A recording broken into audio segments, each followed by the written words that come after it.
Hey, how's it going? So today I'm going to answer a question that I've been asked to talk about quite a bit.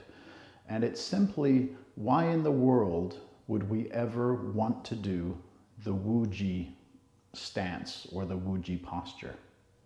You'll find out right after this.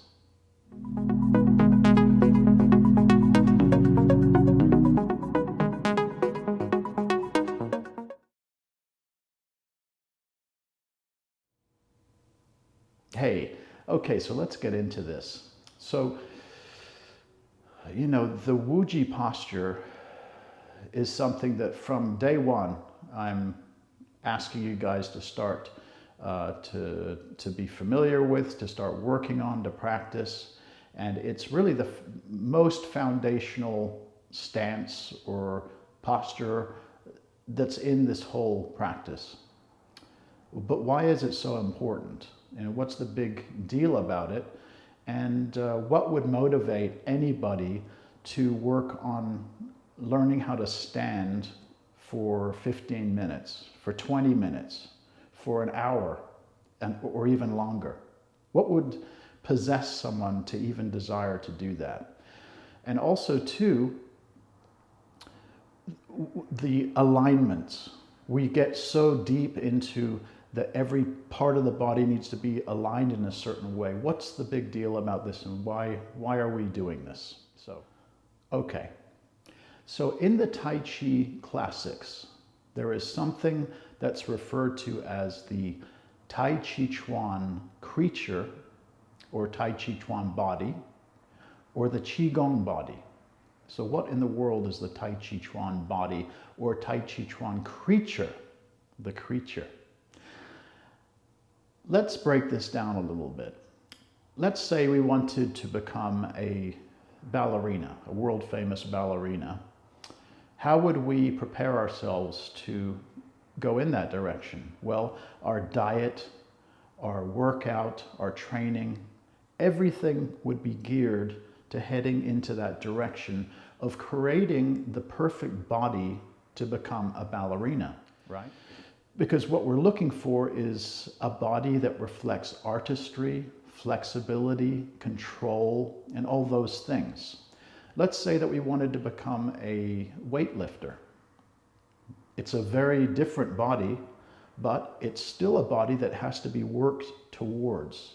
Again, the diet is very different, the training is very different, and the end result is extremely different. The weightlifter would have a hard time doing the ballerina, and the ballerina would have a hard time doing what the weightlifter does. But the training is all geared to creating the weightlifter creature, or the ballerina creature. Another example, if you are training to be a marathon runner, that type of training requires, again, a specific kind of body that will function the most effectively and efficiently as it's running over miles and miles and miles of terrain, of land, and doing that in an effective, constructive manner. And so the training, everything is geared around developing the internal organs, the fascia, the muscle tone, everything towards that. And so, in the same way, when we are practicing for Taiji Ch'uan or in Qigong, there is a specific body type that we are aiming for.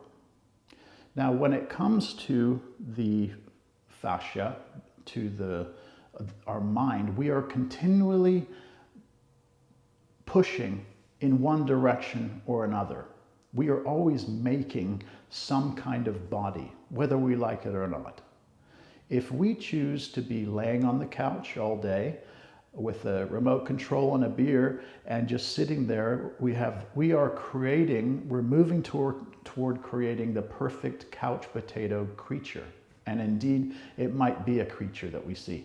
But that body type, your fascia does not realize this is maybe not such a great thing, or it is a good thing. It doesn't, it's just, its goal, whatever you are doing on a regular basis, Its goal is to create the perfect body that will adapt to whatever that activity is. So if it's watching TV all the time, if it's sitting in front of a computer all the time, the body, the fascia, will begin to shape in the form. If we're, with the phone, it will start to shape into that form. We will become the perfect Tai Chi creature, or become the perfect couch potato creature.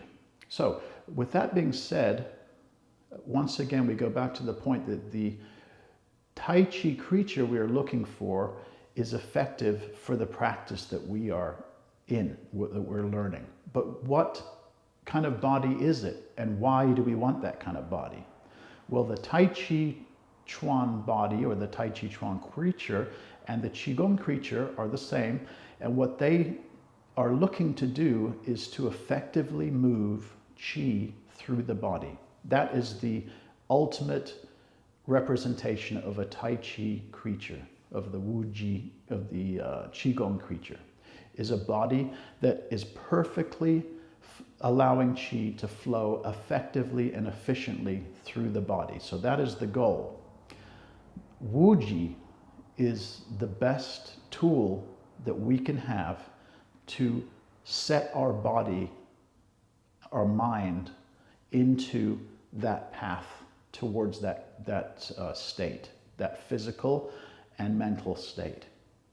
It is the quickest way that we can learn to get to that creature that we want to get to, okay? So when we are standing there and we are floating the bones and allowing the flesh to sink, what is happening there? Remember that we don't want to allow the bones and the flesh to both sink at the same time. What happens when we do that, as you're seeing? This is more like the couch potato creature.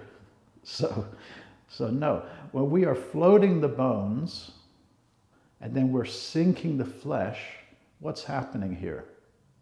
We are creating space within the body, right? And creating that space within the body opens up and allows for that qi to flow efficiently through the body. Think about your vertebrae, okay? If your vertebrae is hanging, and then we have all of those tissues and muscles that are hanging on the vertebrae, everything is pulling down, sinking down, sung, and then this vertebrae is being held in place. Think about what happens with the vertebrae. They're separating, and that there is space in between the vertebrae, allowing for this beautiful qi to move all the way through. So this is why the Wuji practice is so important, because it's gearing us and putting us on the right track to be able to conduct and move this qi effectively. So when we think about how it should look, the structure, we're always talking about the floating of the bones and the sinking of the flesh. Another way to think about that is if your hand, you imagine your hand being a bone, and I'm sure you guys have used slime before. If you poured slime onto your hand and it was slipping down your hand and flowing down, that's the same way you can think about the relationship between the bone and the flesh, right? Here is your structure, your template, and the slime is just moving down around the bone structure. So the bone is solid and static, and the flesh is moving and dynamic, okay? So one of the questions that might be raised, and a lot of times people think that Qigong and Taiji Ch'uan should not involve any kind of discomfort. And the question might be brought up, is there any discomfort within the practice? Well, if you are taking this tradition on just a very surface level and you just want to have some fun, you just want to move the body around a little bit, just a little bit for your health, just to maybe get your head into a better space, then it does not have to require any kind of physical, pain or discomfort at all. However, if you are interested in going any deeper into the practice, and I believe that the subscribers that I have, you seem like you're interested in, by the comments, that you want to get a little bit deeper in, you want to see what's on the next level down. So if you made that decision, yes, I want to see what the next stage is, then you have to accept that there may be a little bit of discomfort on the road ahead. And that's just a part of the trip, you know. We just have to enjoy as much as we can, understand that and realize it and move ahead. When we are putting our bodies into, when we are standing for 10 or 15 minutes, the body will feel discomfort. You will feel it in the muscles of your thighs, of the calves, in the shoulders, in the lower back. And yes, numerous places will ache and will feel uncomfortable. But over time and over practice, just the same way that the weightlifter, that the ballerina, the marathon runner, eventually our body will get used to that, and then we'll continue on this path without having to worry and having to feel those aches and pains anymore. So this is where we're conditioning and training the body to obtain that creatureliness. So that's the physical aspect of why we do Wuji. So now let's going into a little bit of a metaphysical aspect of this.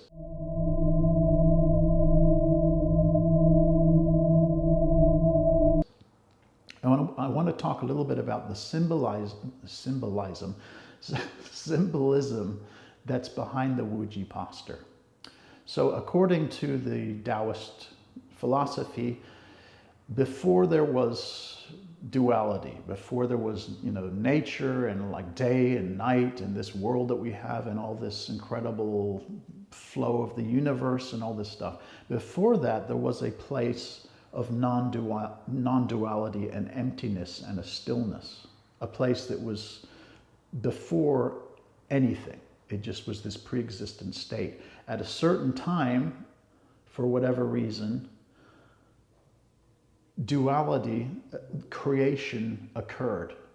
And by that creation, all of duality, all of nature came into existence. And then we were caught in this world, this amazing world of ups and downs and left and rights and life and death and all this, the seasons and the tides and all these things that are ever changing and changing and changing. At the end of all this, we will go back into a time of stillness.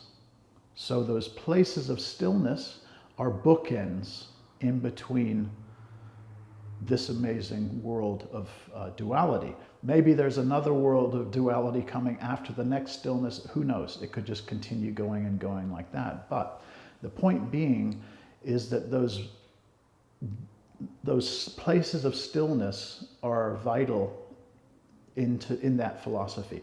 And it's really most philosophies have something like that. I mean, most religions and even science would say, you know, prior to the Big Bang, what was going on. So, you know, keep that in mind. So when we are doing our Wuji posture, we are representing in our physical bodies that state that existed before there was this world of polarity and yin and yang and all these other things. In that pre-existent state, it was a state of nothingness, and we just were. It just pure existence, okay?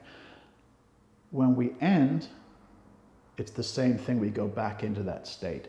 So if you ever take a look at really any Taiji Ch'uan form online, 24, 37, 108, whatever it is, and it really doesn't matter what school, what house of Taiji Ch'uan you're looking at, what family, it will always start in some form of Wuji.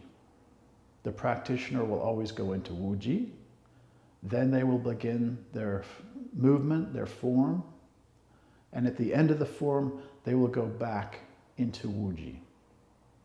So they are showing, within their own bodies, they are representing going from this place of transcendence and non-duality into the world of duality, and then ending on the other side.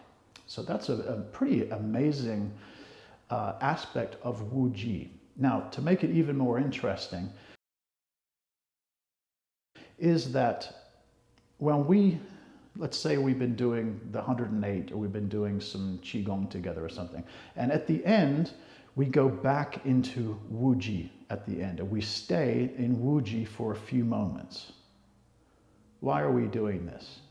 Well, because by allowing ourselves to go back into Wuji, we are allowing the forces that are beyond us. And you can put whatever your definition is in there. If you want to say God, if you want to say the universe, nature, whatever it is, the biological system, that's the time where that part is taking over and kind of working with what you have created in your workshop of your body, and it's doing the things that it should do. When we are doing a form, when we do the 24, we're always doing it wrong in some context. Believe me, every time I do my form, I'm always like, I should have done that. It could come to mind, but the point being is that that's just a part of being a human. We'll never be able to perfect the forms, and that's great for me. This is a part of the joy of the practice. We're never there. We're always working towards that. But no matter how good or bad you're doing it, when you get into that Wuji, whatever you have cultivated, whatever energy is cultivated within the body, then it will be 100% effectively directed into the right places. By going into Wuji, we now allow the greater forces to start to do their amazing work within us. So it's very important when we start out at Wuji, it's a good time just to allow ourselves to reflect and say, okay, let's just get out of this world, this craziness. Let's get into a mindset that we're going to practice. Then we do our practice. And then at the end, we say, okay, now that I've done this, I'm just going to allow the universe, allow whatever it is to take what I've been cultivating and to use effectively in my body. I don't have any idea in the world what I need to have worked on, but it does. Okay? So you're in this posture, and it's just going to be, so the next time you do that, just spend time and just pay attention and listen and watch to what's going on. Your body might want to move slightly. Some strange things happen during that time. And to do your form and just to walk away is ripping yourself off from probably the greatest aspect of this practice. I can't stress that enough. So learning to stand in that posture is so important, because wouldn't you rather be at the end of it just sitting and observing how amazing this is happening, rather than sitting there and saying, oh man, my back is still hurting, my thighs are still, it would be better to get beyond that initial stage, to get down the road to where your body is totally, ready to go for Wuji. No big deal. And then after you finish your practice, you can really just sit and observe what's happening. So I think I've talked your ear off. My apologies. But anyway, this is very important to me, and I hope you enjoyed that explanation of what Wuji is and why we do it. I hope it shed some light for you. Okay? Take care. Have a good one.